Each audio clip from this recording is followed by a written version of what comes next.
This is a real story. And the scariest part is how normal it started. The feeling of being safe in your own home is something we all take for granted. We lock our doors, draw our curtains, and believe we are sealed off from the outside world. But what if the danger isn't outside? What if it's already in? This actually happened. Based on real events. It began like any other chapter in a young couple's life. They found the perfect house on a quiet, tree-lined street. It wasn't brand new, but it had character. Hardwood floors that creaked in a comforting way, large windows that let in the afternoon sun, and a sense of peace that felt like a fresh start.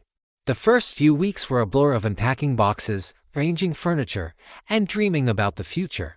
They painted the bedroom a soft blue, hung pictures on the walls, and settled into a comfortable routine.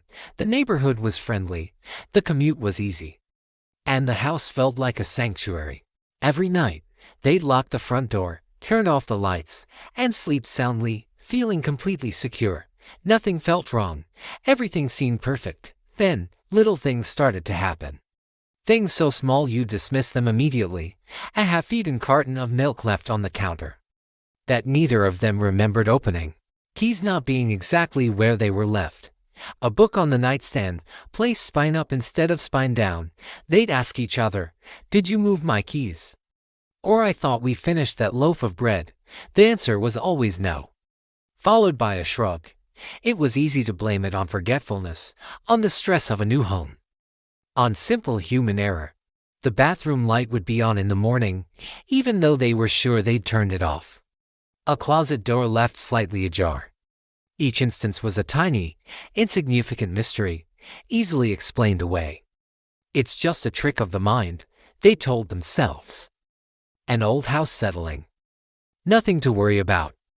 But the feeling of unease began to grow, like a low, persistent hum you can't quite locate. It started with sounds in the middle of the night, a faint shuffling from downstairs, a soft thud from the floor above. They'd lie in bed, holding their breath, listening.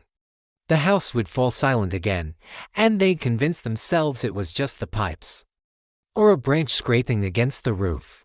The feeling of being watched became undeniable. A prickling on the back of the neck while watching TV.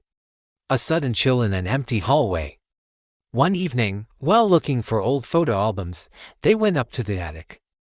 In a dusty corner, behind some old storage boxes, they found a sleeping bag and a small pile of empty food wrappers. Their blood ran cold. It wasn't old junk left by the previous owners. The wrappers were from snacks they had just bought last week. They called the police. The house no longer felt like a home. It felt like a cage they had been sharing with a predator. Officers searched the property from top to bottom. In the attic, they found more. A small vent in the wall had been pried open. It led to a narrow crawl space that ran the length of the house, with a direct view into the master bedroom through a ventilation grate. Someone had been living in their walls, watching them sleep, listening to their conversations, moving through their home like a ghost whenever they were out, or even when they were asleep in the next room. The police called it frogging, a term for when a stranger secretly moves into an occupied home and lives there undetected. The intruder had been there for weeks, maybe even months. The person was never found.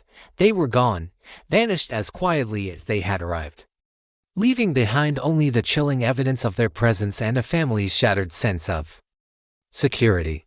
The couple couldn't stay. They sold the house and moved away, but the fear never left them. How can you ever feel safe again, knowing that the locks on your doors mean nothing if the threat is already inside? They never knew who it was, or why they chose their home, and the most unsettling part of it all, this actually happened. Thanks for watching. Subscribe to Funny Stories for more real-life stories.